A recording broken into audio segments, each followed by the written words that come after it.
The following is for entertainment purposes only. We are not financial advisors. We are not responsible for any losses, only the profits. What is up, Opto Nation? It's Charlie. I'm going to be your host for today. I think I found a bunch of little golden nuggets sprinkled around the interweb, so let's see if I can't help you pick them up with me. We're going to be talking about a company and called HIMS, okay? And what this is about is hair loss treatment vendor, HIMS. They're seeking to go public, right? HIMS Inc., a U.S. online provider of men's health care and consumer products ranging from hair loss treatments to Viagra, is exploring going public through a merger with a blank check acquisition company that could value it at more than $1 billion, according to people familiar with the matter. HIMS, whose venture capital investors include billionaire Peter Thales, founders fund Redpoint Ventures and an SV Angel, has been capitalizing on rising demand for telemedicine consultations amid the cerveza outbreak by using its web to connect consumers seeking to buy prescription medicines with physicians, okay?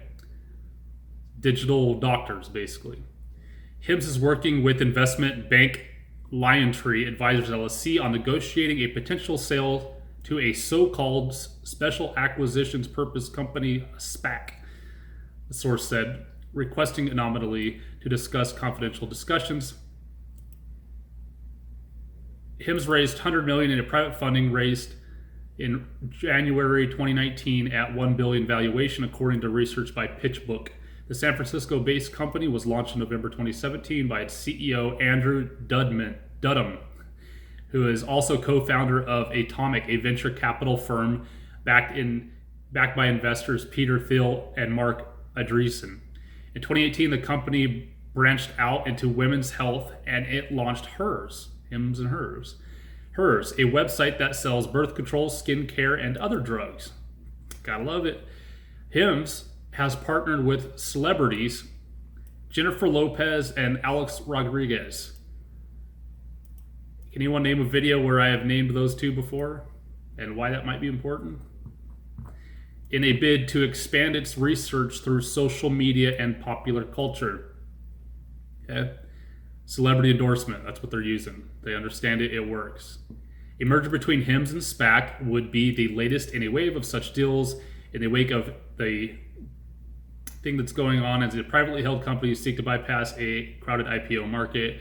Earlier this month, healthcare providers MultiPlan inked a $11 billion deal to go public by merging with blank check company Churchill Capital Corp, CCXX.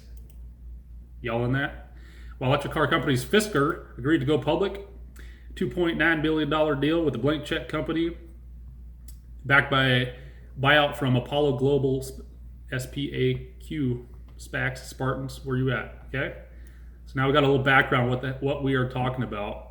Let's go over some speculative plays and what SPAC companies I think are in the running to be not buying, but partnering up with HIMS. It's going to get interesting, so hold on. So their target that the SPAC should be looking for is something like pharmacy, telemedicine. You know, a lot of them in their secs, they talk about pretty broad range things that they're looking for. So, you know, finding one that's going to specifically say telemedicine is pretty rare. Yeah, there's a couple, but it's rare. I pulled this guy that was in a group I'm in, that Discord group that I've been linking to. He wrote, I was reviewing LGC, Legacy Acquisition Corp class.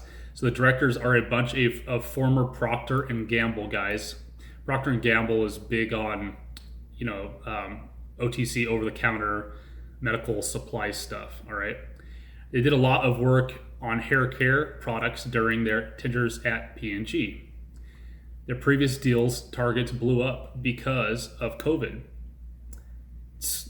But looks like the trust has a good chunk of change in it. We believe the industry experience, principal investing transactions experiences, and business acumen of our management team, the advisory council, and the legacy team will make us an attractive partner in the potential business combination targets and enhance our ability to compete. A successful merger business combination. We also believe that the collective capabilities of our management team, advisory council, legacy, enhance the value of acquired business. As part of our overall experience in executive leadership, management, we have held leadership roles in numerous corporate merger acquisitions. Examples of the transactions were Procter & Gamble acquisition of Clariol. I think Clariol is a women's hair treatment thing. Color, I think it's Clariol? I don't know, let me know in the comments. Expanding Procter & Gamble's entry into the, hair color category. There we go. All right, Procter & Gamble acquisition of Wella. I don't know what that is. Procter & Gamble scale in their hair color technology palette and salon. Maybe a higher end play. Procter & Gamble's acquisition of Gillette's, razors. Establishing Procter & Gamble's entry into the razor and blade category. So they've been all over. Coty, Sally Hansen, Cody's Nails, all sorts of Coty stuff. Coty, salon nails. So they've been in that industry. So this is one to look at. This is definitely someone that is in the same brand kind of category that could easily do well with each other. So Legacy Acquisition Corp, look them up, decide on that one. There's also another one that is called HCCO, and they're touting off as being like medical, and that's about it. Right?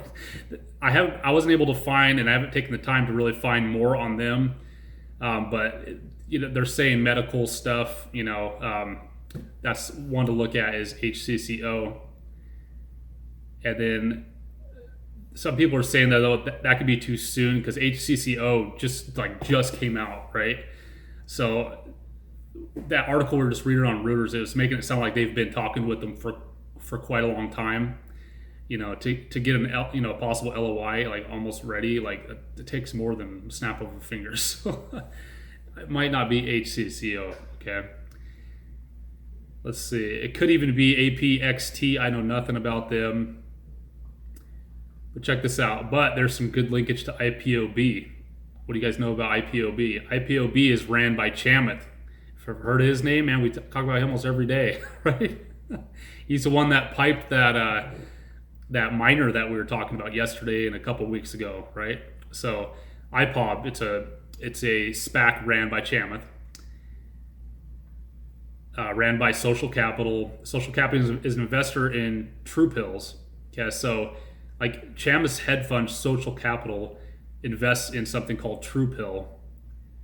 Okay, and True Pill was behind the scenes fulfillment engine for HIMS. Okay, so that's really interesting. So one of Chamath's companies he's invested in through his hedge fund is actually the fulfillment center called TruePill that does the work for HIMS. So they fill orders for him already. So that's crazy to me, okay? TruePill was literally fulfilling every single order for HIMS and hers for a couple years. So Chamath had a front row seat to what was going on in HIMS hers via his investment TruePill. I like this one, okay? That's a no-brainer thing. Of course, IPOB could totally be it. It totally could be. He obviously knows them. Okay. All right, let's move on to another one. Does anyone remember when I showed this picture and why? And what video this is from? Give up? Okay. This is the head chairman of a company called Jaws Acquisition Corp. Remember that one? If you haven't seen that video, go watch it. Okay. Ticker is JWS. This is him hanging out with Alex Rodriguez and Alex Rodriguez's beautiful wife, Jennifer Lopez. And I brought this up, and I bring up a lot of weird stuff like this because it's important, okay? It's important to know who the people you're investing with hang out, where they sleep, where they went to school. Everything matters, okay? Because sometimes you got to look at the macro, big, wide picture versus always keeping it really singular and just looking at exactly what they say. Look at the big picture. Let's keep moving down. I actually had someone comment on that video, and this is what they said. They said, "Dear Octopus Money Multipliers, I wanted to listen to this video, but I couldn't deal with the unimportant stuff prior to the nuts and bolts. bolts. I'll just look it up myself. Thanks for bringing it to my attention, but investors just want you to get straight to the point. No one cares if he hangs out with A-Rod, Alex Rodriguez. Okay? So, if you remember in the Jaws video, Barry, the chairman for Jaws, said that the company he's going after is something sexy. Okay, something sexy. He said he's used that word a very big amount of times. Okay, it's sexy. Okay, it's hims and hers. I think you'd be in there with Viagra and trying to be sexy with your hair and all that. He also said something that can benefit from Cerveza. Okay, so I was originally thinking he's going after like Robin Hood, because when he was referring to sexy, I was taking it as not literally, but something that correlated with like DraftKings, because he kept bringing up DraftKings, and he was saying that something sexy that's going to cause a buzz, basically. So that's where my mind went. I was like, okay, what's kind of like DraftKings? What could go with that? And then his evaluations, like he was even saying he's got, for Jaws, they've got, I believe, 750 million in the MERS. Okay, but he was blatantly like, and if we need another billion, I can easily get another billion, which means we can buy companies up to 8 billion. So I instantly was like, oh, dude, that's Robin Hood, straight up. But it could easily be this, okay? So now I'm going to take you to a site real quick and show you something else that I found today. Okay. Many remote healthcare providers have seen a surge in demand as authorities encourage patients to avoid hospitals and doctor surgeries. Medici, a U.S. telehealth startup, so you call up and just talk to the doctor and say, oh, I need this and that. And they said, okay, here's a prescription, go to Walgreens. Okay. U.S. Health Startup posted a 1,409% increase in patient registrations between February and April. It was raised $24 million in the new funding from billionaires, including property investor Barry Sternlicht, which is the chairman Jaws right here, and hedge fund manager Ken Griffin. And who is Ken Griffin? It's this dude right here. Okay, he is the founder of HIMS. Okay, so Ken Griffin is got to be friends with Barry, because they went together and backed this Medici. Okay, this the U.S. telehealth startup. Okay, they went together and backed it, so they're friends. Okay, and remember this first article I was reading, where we were talking about down here, how HIMS has partnered with celebrities Jennifer Lopez and Alex Rodriguez.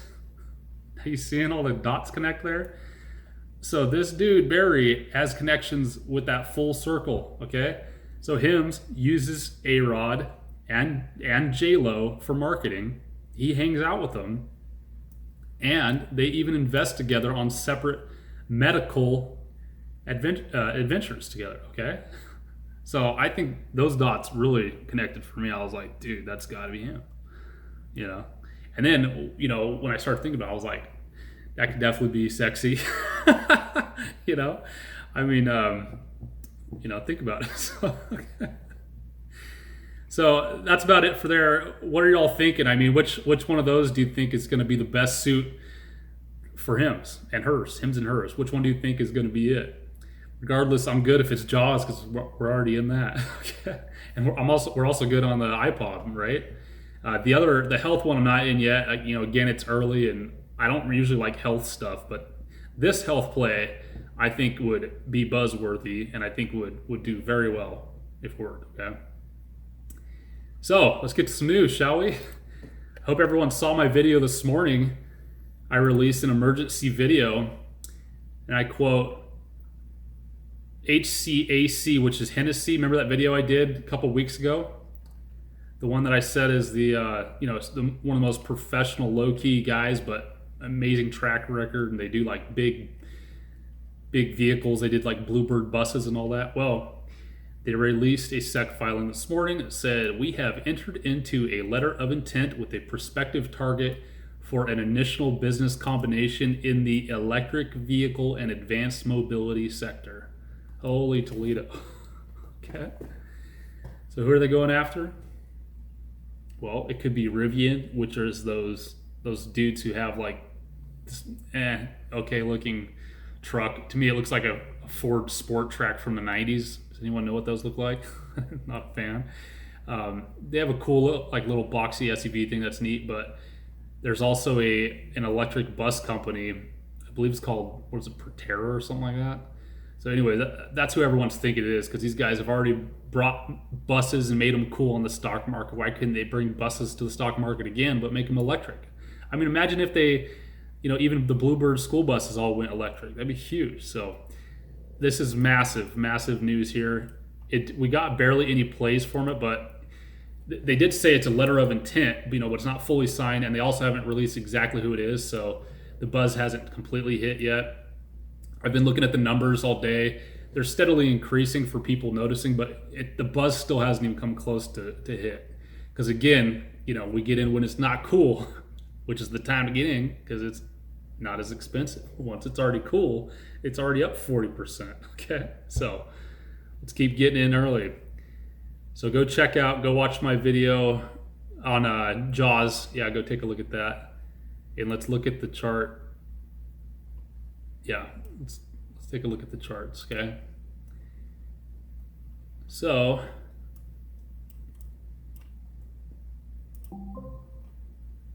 this is Hennessy, okay? This is their common shares. I actually bought in today around 12 bucks after I saw the news. By the time I put the video out and came back, I was like, oh, I forgot I should have bought first before I put the video out. But, I was reading it and I was like, okay, I got to get this out, waited for it to get up and all that. But regardless, I'm going to still figure out a faster way. I think I might have one, but we're going to have to just wait a little bit for me to completely figure it out. But regardless, big news. I bought it at 12. It actually went down to 11.90, but fully confident in these guys that this thing is going to end up mooning. And what do we have here? We have the warrants. These things have trickled down. I had bought way back here at like $1.70 or something, put in a buy order to catch it on the way up, caught it, went back down. Sometimes that happens. And, but then it rose up. It actually hit $2.80 today. And then it kind of skied down a little bit, ended up at $2.10, but again, once they fully announce who it is and everyone even starts noticing, they're like, Hennessy? What do you mean Hennessy, the drink? No, the SPAC. I'm like, there's a SPAC called Hennessy? Just wait. It's going to get cool. All right, let's take a look at Jaws. Unbelievable. So Jaws, the commons went up. So they were sitting at about 1041 today, up to about 1119. I hope you got in when we did the video way down here. Okay, did you? The day was released. It's funny. Still people, I hear it all day long when maybe a new company splits their warrant, their warrants and commons finally become available. I love hearing the term now where people say the warrants are too expensive. I would never pay $2 for a warrant straight out the gate. That's way too expensive. They're not keeping in mind, the more money that gets put into these MERSs, the higher these are going to be starting, okay? Again, this is a $750 million MERS. This is not like a $100 million one where they're going to start at 60 cents or 75 cents. So you have to directly correlate and also look at the macro big picture, not just look at the price and say, I'm gonna decide my financial decisions on exactly where it's at that point. Don't do that, okay? So what's unreal is Jaws has not announced anything today, but then look at these warrants, up 50% on the day. Isn't that crazy? So they ended up at $3, $3.15, at $3.15, okay? See, and when these came out, they were like right at like $2, and everyone's like, that is ridiculous. I would never, ever spend that. And then look, if they would have just bought, it's only been like a week and a half, they could have made 50% on the money. like us cool kids. Did everyone else jump in with me on this? I hope you did. Was I the only one that bought Jaws already? I hope not. I hope y'all are following on these. At least a handful of them that you like. You know, you can't catch all of them, but it is nice to get in on at least quite a few of them that you believe in too. So let's see what else we got. Oh, a play I did today, and this was an emotional check for myself, okay? I was talking with a friend of mine, and he was saying, you know, I'm thinking I'm selling my BMRG. What's BMRG? I got a video on that too. That's the EOS merger, the mobile big zinc batteries that you can like take and drop off of your property, run solar panels to them, and then you can plug in from there. It's like stored power up to like 6 to 9 months. Super awesome. I will own one, hopefully within the next 2 years. I want one. I think they're awesome. But you hear what's happening right now? I'm getting excited and selling myself, justifying my purchase before I've even done it. That should have nothing to do with investing, okay? So it hit me when he said that, and I thought, I love and am emotional about BMRG, and I realized that. I was like, oh my gosh, because when I thought about him selling, I was like, I wouldn't sell it. I love that. I love EOS. You know, why would I do that? And at that point, I knew it. I was like, I have to sell it. I can't let. I'm blinded by emotion. Okay. So what did I do? I asked myself, which one would 2x my money faster? Is it Hennessy or BMRG, which has already been announced? It's already been maybe, I don't know, a week or something after announcement. And it's sitting low. The hype is completely dead. It really never even hyped. How long is it going to take for me to 2x my money? I thought a long time. You know, not until it hits the market, and you know, maybe another contract pops up. Then the regular folks will then jump on after the SPAC people have already been going. So I thought, which one is going to 2x my money faster? We're here to multiply, not just sit there and rot. Okay, we got to move fast in this market. So I cowboyed it up. Put the cowboy hat on, and got that question answered and sold. So I sold my BMRG. I then immediately put it into more Hennessy. Call me crazy, but just wait. Okay. So now I got even more Hennessy, even though I bought super low. Yeah. Now we're in even more. All right. So I actually bought a miner today. I will post it down in the comments. I can't even think of the ticker, but I gotta let you guys know because I want to be as transparent as possible. But there's a new miner that was released today. I think it's called no, I can't. I'm not even gonna tell the name. I'll put it down in the comments. But anyways, their SPAC just got released, and they just did a merger, and I put a call order in on, and I love it because number one, they've got a ton of gold and silver, and number two, which is almost as important, is it's in Nevada, and Nevada is, like, in my eyes, the best jurisdiction, tier 1 you can have a mine. Why? It's in the United States, number one. Number two, the weather. There's no snow. Okay? There's no hurricane or tornado that is ever going to happen to that mine. It is an open pit mine, which means you can just back your Tonka truck up. Okay? Just say, fill her on up, boys, and then just grab the excavator, fill it up, and he takes it on over, troughs it over. It's done. They're not like in these crazy areas in South America, like 500 feet underneath the earth with these crazy caves, and they're having to trough that stuff up and hit the walls, and it's dangerous, and people are dying. No, it's just, you just pull right up right at the surface. Easy mine, huge amount. I think it's like one of the largest fills of gold and silver, and it's northern Nevada. Anyways, I jumped into that one today too. I'll put it down in the comments. So a couple of questions I've been asked recently. Guy by the name of Patrick Kipperut. He's been around for a little bit. Appreciate you sticking around and commenting. He asked, unrelated to this SPAC, I read that Airbnb has been approached by some SPACs. Are there any SPACs big enough to pull such a merger? And what do you think about that possibility? Is that a slam dunk money multiplier? Okay. First thing right off my head is no, not for me. Okay. Is it something that's going to vibe and hype? Probably. But is I look at, again, the long-term macro picture is what I want to be stuck owning Airbnb right this second? No. I don't want my money in them at all. Okay. And the reason why, I used to have a vacation rental company. I had one before. It was cool. Before Airbnb was even existed, okay? And it did very, very well. But the deal is 2008 happened, okay? And 2009, and what happened is I went from people begging to stay at houses to people not wanting to come stay whatsoever, right? It went from a light switch on to a light switch off almost overnight, right? The phone just stopped ringing. I was living in a tourist town and people stopped coming. It got real crazy, okay?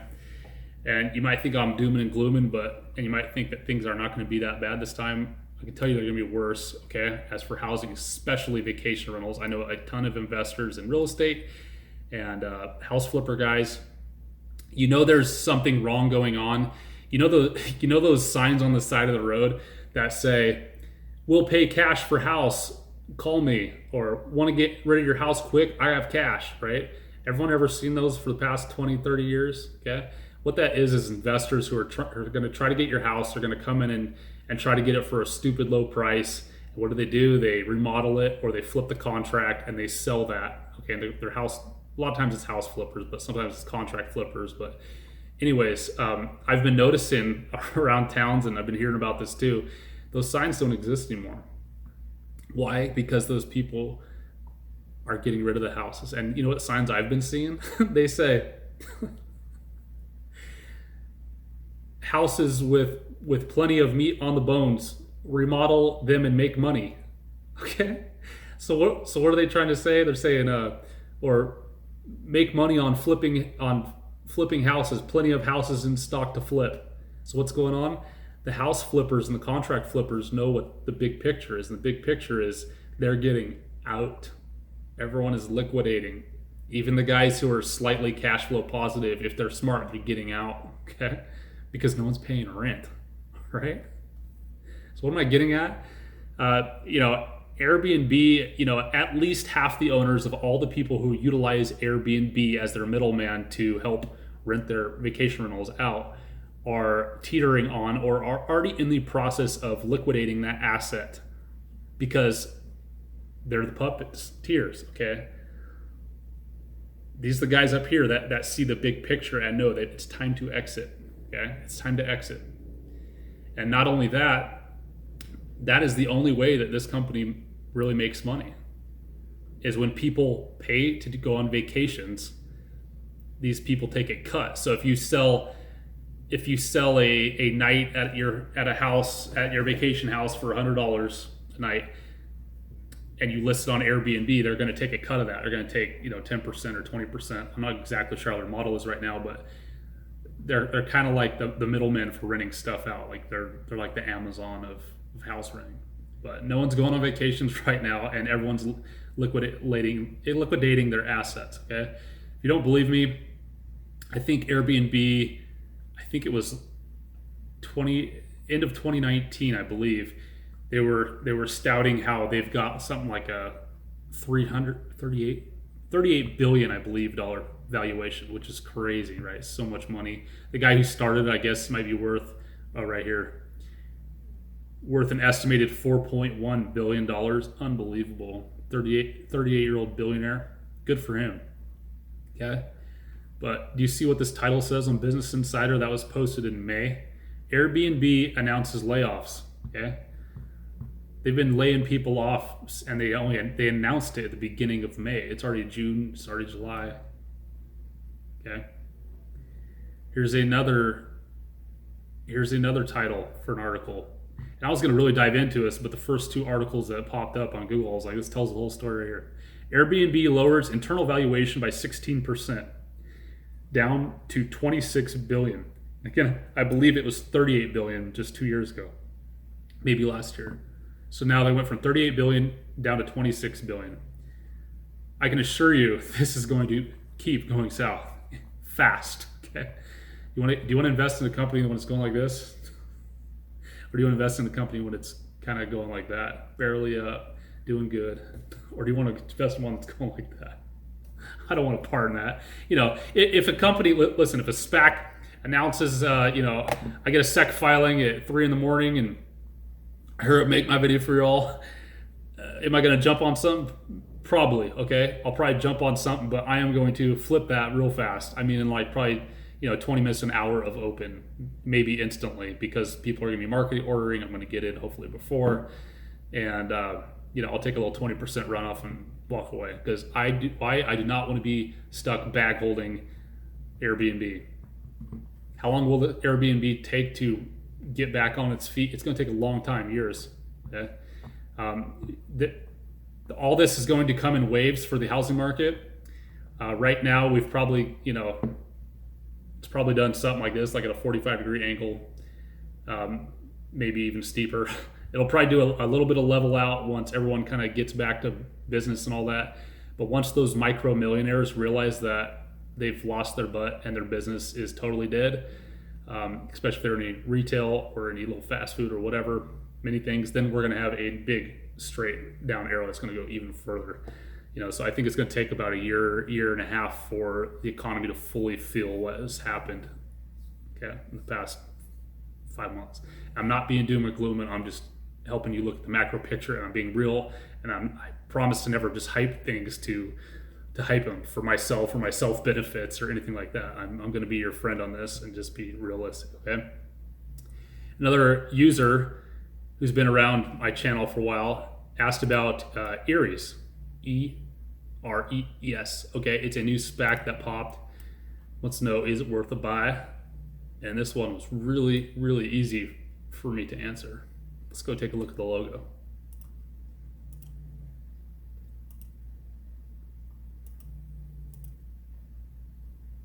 There it is.